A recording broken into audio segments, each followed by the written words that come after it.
नमस्कार दोस्तों, Vijendra Soni Ganganagar YouTube channel पर आपका फिर से स्वागत है। दोस्तों, जैसा कि मैंने ये विश्व जनसंख्या वितरण एवं घनत्व की वीडियो अपलोड करते वक्त आपसे कहा था कि इसकी प्रश्नोत्तरी की वीडियो मैं अलग से लेकर के आया हूँ, तो वही वीडियो मैं आपके सामने अब लेकर के आया हूँ। तो देर ना करते हुए चलो हल करते हैं इसके प्रश्न। लेकिन उससे पहले यदि आप मेरे चैनल पर नए हैं तो तुरंत मेरा चैनल सब्सक्राइब कर लें, ताकि आने वाले वीडियो आपको बहुत जल्दी आपके पास पहुंच जाए। स्टार्ट करते हैं। पहला प्रश्न कि किसने कहा था कि एशिया में बहुत अधिक स्थानों पर कम लोग रहते हैं और कम स्थान पर बहुत अधिक लोग रहते हैं। ऑप्शन आपके सामने है। सीधा सा आपके किताब में उस पाठ में दिया हुआ है कि डॉक्टर क्रेसी ने ये कहा था कि बहुत कम स्थान पर अधिक लोग रहते हैं और अधिक स्थान पर बहुत कम लोग रहते हैं। देखिए, उस बुक में आपको बहुत अच्छे से ये भी समझाया हुआ है कि यदि मोटे तौर पर देखा जाए तो 90% स्थान पर 10% जनसंख्या निवास करती है और 90%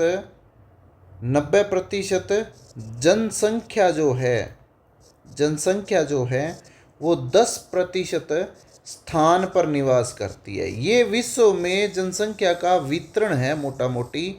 तो उसको डॉक्टर क्रेसी ने अपने इन शब्दों में बताया था। नेक्स्ट सवाल देखते हैं।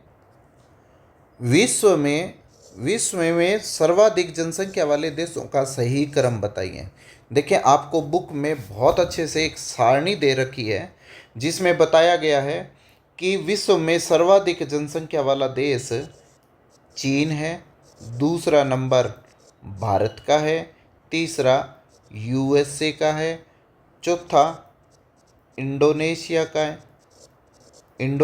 का है, फिर ब्राज़ील का नंबर है, फिर पाकिस्तान का नंबर है, फिर नाइजीरिया का स्थान आता है, उसके बाद में बांग्लादेश का स्थान आता है, फिर रूस का स्थान है और फिर मैक्सिको का स्थान है। ये 10 देशों को आपने उस टेबल में पढ़ा है जो हमने पाठ अभी हल किया था उसमें। तो उसके पहले 4 जो ऑप्शन हैं, पहले जो 4 देश हैं, उन्हीं को मैंने इस ऑप्शन में डाला है। तो इस हिसाब से चीन, भारत, यूएसए और इंडोनेशिया, तो हमारा ये ऑप्शन जो है उस हिसाब से सटीक बैठता है। नेक्स्ट सवाल, जनसंख्या के गणितीय घनत्व का सूत्र बताइए। देखिए, जनसंख्या के घनत्व की हम बात करते हैं, एक तो गणितीय घनत्व निकालते हैं, एक कायिक घनत्व निकालते हैं, एक कृषि घनत्व निकालते हैं। सामान्यतः इन 3 घनत्व की बात की जाती है। तो यहाँ आपकी बुक में सिर्फ गणितीय घनत्व की बात की गई है। गणितीय घनत्व में सीधा सा आपने क्या करना है, जनसंख्या बटा में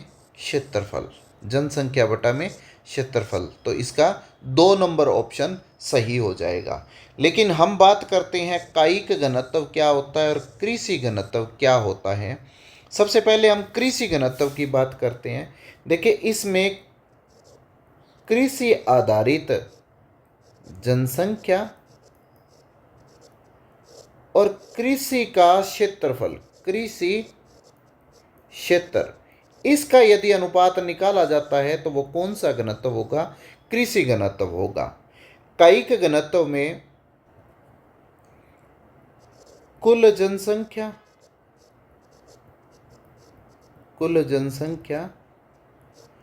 और बटा में कृषि क्षेत्र ये आ जाएगा।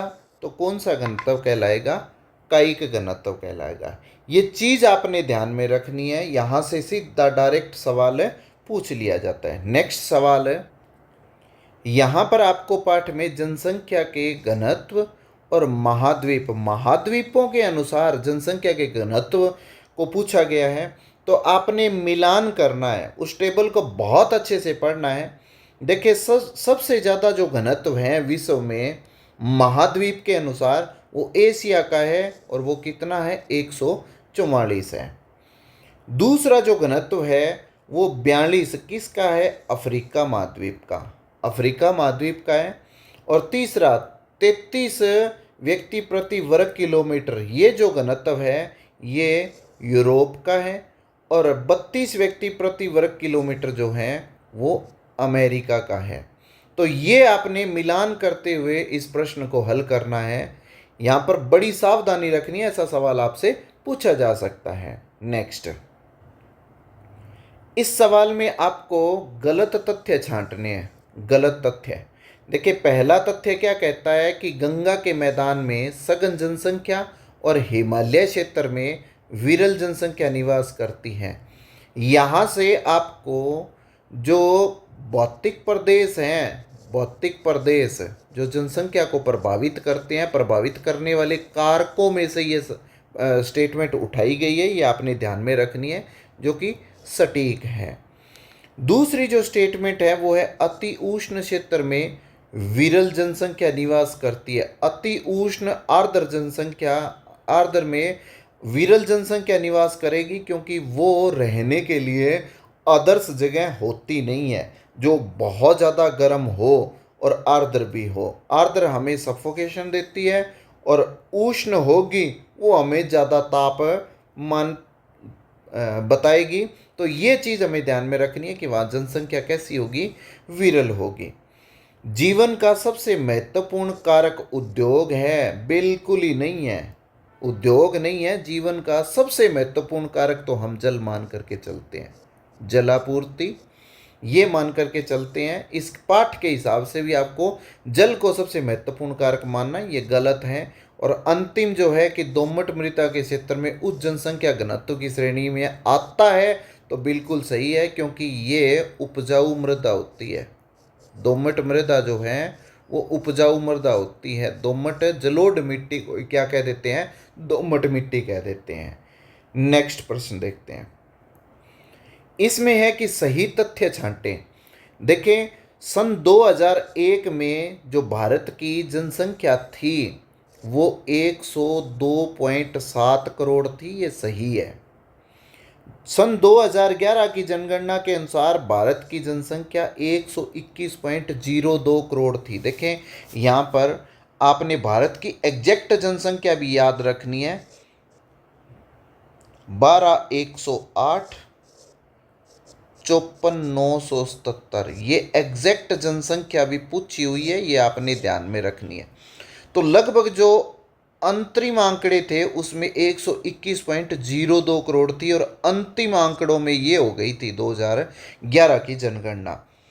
इस हिसाब से 2011 में जो जनसंख्या वृद्धि, एग्जैक्ट वृद्धि थी, वो 18.15 करोड़ थी।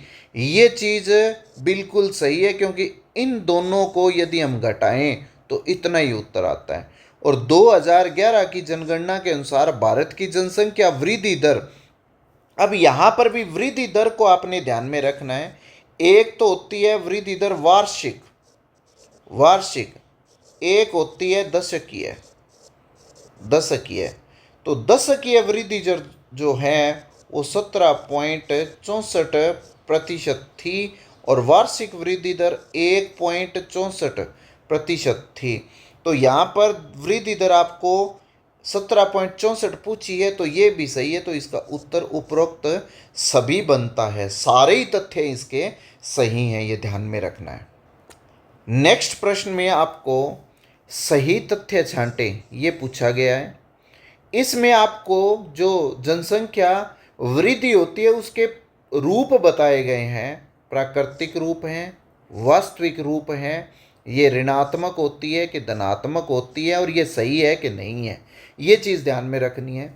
प्राकृतिक वृद्धि दर तो हमें जन्म और मृत्यु दर का यदि हम अंतर निकालें और जिसमें से जो चीज़ शेष रह जाती है वो प्राकृतिक वृद्धि दर कहलाती है, ये उत्तर सही है इसका। दूसरा कि वास्तविक वृद्धि दर की बात करें कि प्राकृतिक वृद्धि दर है वो तो रख ली हमने, उसमें आप्रवास आने वाले लोग जो हैं वहां पर उस क्षेत्र में आने वाले, देखिए किसी भौगोलिक क्षेत्र में कोई व्यक्ति आता है तो ये तो आप्रवास कहलाता है, और यदि यहाँ से जाए तो ये उत्प्रवास कहलाता है। तो इसमें आए हैं उनको तो जोड़ेंगे और जो यहाँ से जा रहे हैं उनको घटाएंगे, तो ये भी उत्तर इसका सही बैठता है। तीसरा, दो समय अंतरालों के बीच में जनसंख्या कम हो तो उसे ऋणात्मक वृद्धि दर कहते हैं, बिल्कुल सही है। दो समय अंतरालों के बीच में यदि जनसंख्या बढ़े तो उसको धनात्मक वृद्धि दर कहते हैं, ये भी सही है। तो इसका उत्तर उपरोक्त सभी हो जाएगा। नेक्स्ट सवाल देखते हैं, जनसंख्या परिवर्तन के घटक कौन कौन से हैं। देखिए हमने अभी पिछले प्रश्न में ये हल किया था कि जन्म, मृत्यु और प्रवास के दोनों प्रकार कौन कौन से, आप्रवास और उत्प्रवास, इनको हमने बताया था। ये एक्चुअल में किसके प्रकार हैं, प्रवास के प्रकार हैं। तो नंबर 1 जनसंख्या हो गया, जन्म हो गया, नंबर 2 मृत्यु हो गया, और नंबर 3 प्रवास। तो उपरोक्त सभी इसका उत्तर आ जाएगा। नेक्स्ट प्रश्न देखो, जब लोग एक स्थान से दूसरे स्थान पर जाते हैं तो वह स्थान वहाँ के लोगों के गमन करते हैं, वह स्थान जहाँ से लोग गमन करते हैं क्या कहलाता है। देखें एक भौगोलिक क्षेत्र है, यहाँ से कोई व्यक्ति गमन करके गया है, तो ये जो ए स्थान है, ये ए स्थान इस व्यक्ति के लिए क्या किया है, ये क्या गंतव्य स्थान है, क्या उद्गम स्थान है, क्या दोनों ही है, क्या दोनों नहीं है, ये चीज़ हमने ध्यान में रखनी है। तो गंतव्य स्थान एक्चुअल में होता क्या है, गंतव्य स्थान वो होता है जहाँ पर कोई व्यक्ति जाता है, और उद्गम स्थान वो होता है जहाँ से व्यक्ति गया है, जहाँ से गया है। तो ये कहता है कि वह स्थान जहाँ से लोग गमन करते हैं, तो वो कौन सा स्थान होगा, उद्गम स्थान। तो इसका उत्तर कौन सा हो जाएगा, बी उत्तर हो जाएगा, 2 नंबर इसका उत्तर हो जाएगा। नेक्स्ट सवाल देखें, प्रवासी जो किसी नए स्थान पर आते हैं, या नए स्थान पर जाते हैं जहाँ पर वो रह रहे हैं, आ करके रह रहे हैं, वो स्थान क्या कहलाएगा। तो वो स्थान क्या कहलाएगा, आप्रवासी कहलाएगा। इसके लिए आप्रवासी होंगे, ये आते हैं। और एक स्थान से यदि बाहर जाएं तो ये ए स्थान इसके लिए क्या कहलाएगा, यहाँ के लिए वो क्या हो जाएगा, उत्प्रवासी हो जाएगा। तो इसका उत्तर क्या बनेगा, आप्रवासी। ये चीज़ आपने ध्यान में रखनी है। नेक्स्ट सवाल देखो, किसी क्षेत्र विशेष में किसी वर्ष के दौरान प्रति 1000 जन्म, ये ध्यान में रखना, प्रति 1000 का आंकड़ा होता है, जन्म दर के पीछे मृतकों की संख्या के रूप में अभिव्यक्त किया जाता है। मृतकों की संख्या प्रति 1000 में पूछी है तो वो अशोधित मृत्यु दर हो जाएगी। ये चीज़ ध्यान में रखनी है। क्लियर है। नेक्स्ट सवाल, प्रवास के प्रतिकर्ष कारक में सम्मिलित नहीं है, ये शब्द, ये प्रश्न को ध्यान से पढ़ना है आपने, नहीं है पूछा है यहाँ पर, ये चीज़ ध्यान में रखनी है। देखिए प्रवास के 2 कारक हम पढ़ते हैं, एक तो होता है अपकर्ष कारक, एक होता है प्रतिकर्ष कारक। जो अपकर्ष कारक होता है वो बेहतर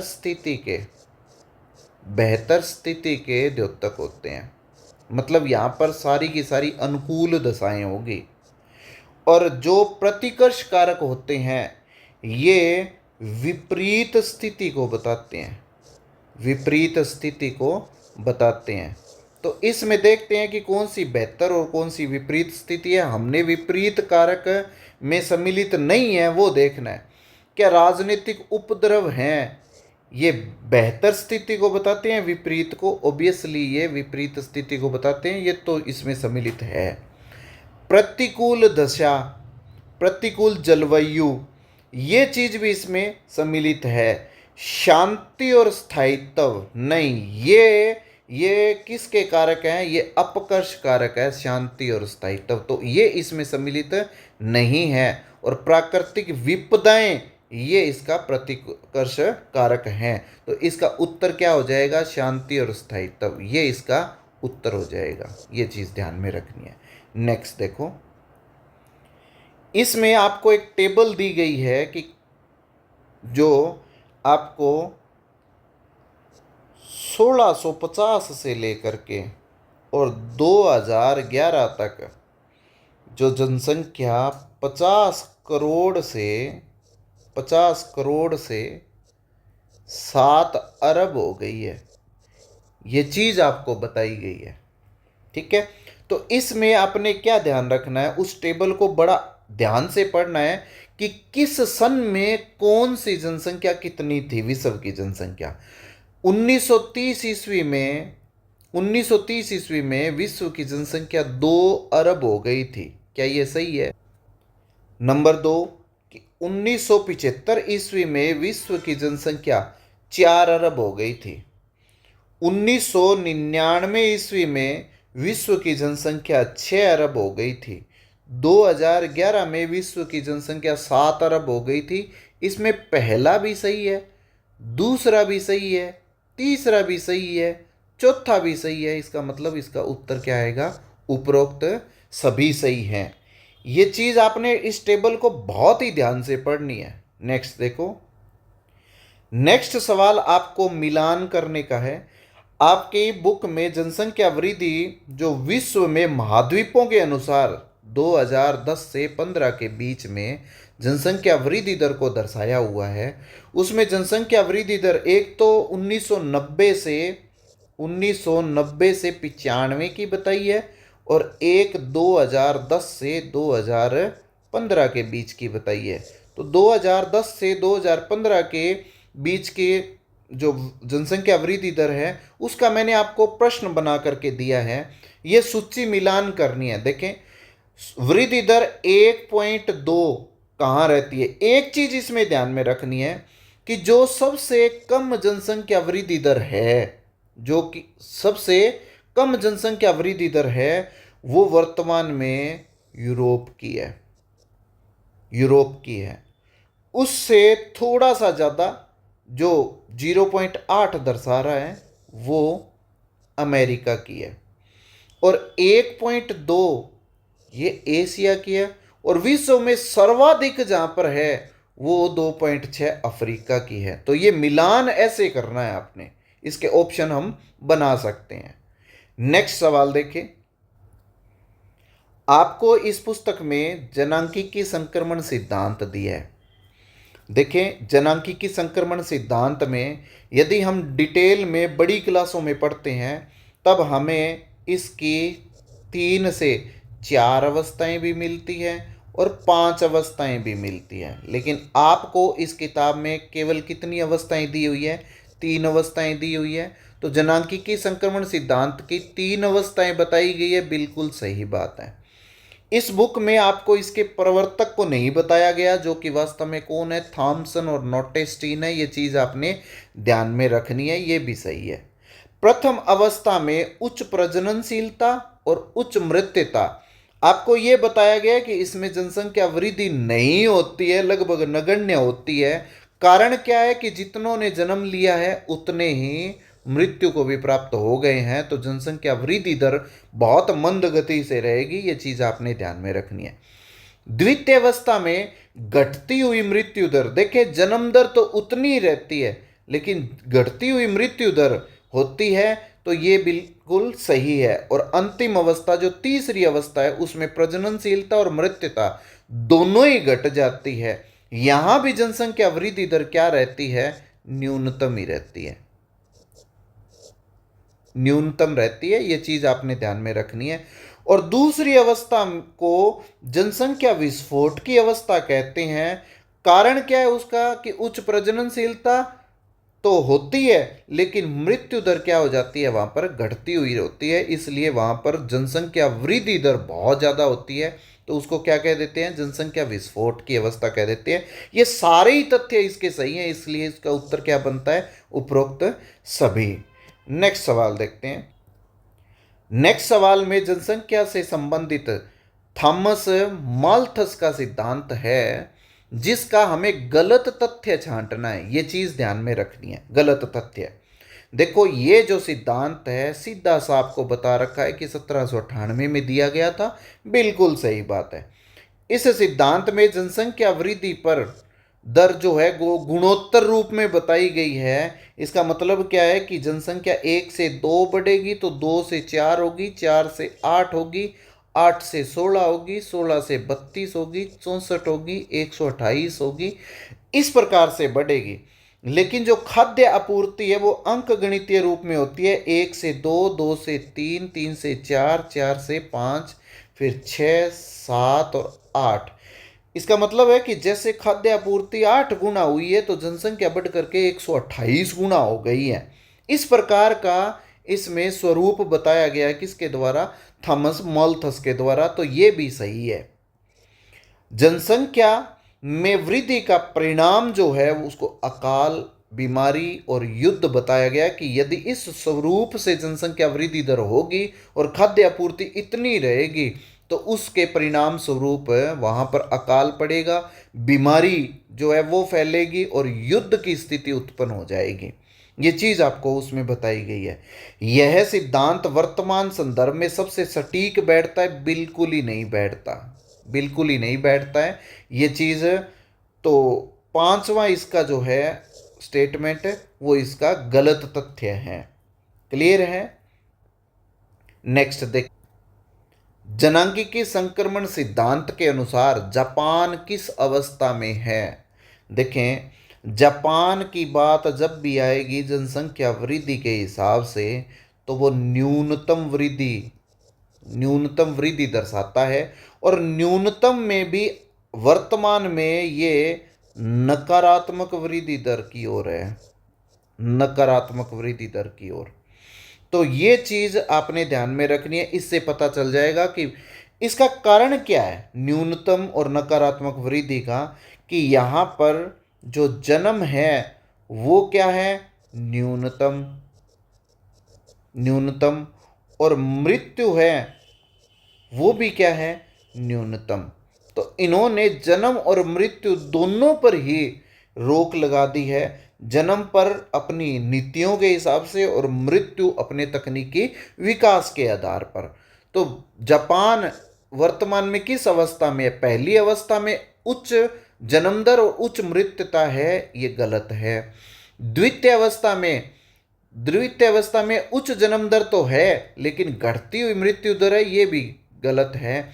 तीसरी अवस्था इसकी सटीक बैठती है कि यहां पर जन्म दर भी न्यूनतम है और मृत्यु दर भी न्यूनतम है। तो ये तीसरा इसका उत्तर बिल्कुल सटीक बैठेगा। तो ये थे विश्व की जनसंख्या वितरण और घनत्व से संबंधित हमारी प्रश्नोत्तरी। उम्मीद है आपको ये प्रश्नोत्तरी बहुत पसंद आई होगी। मेरा वीडियो यदि आपको पसंद आई है तो लाइक करना, सब्सक्राइब करना और शेयर भी कर देना। धन्यवाद।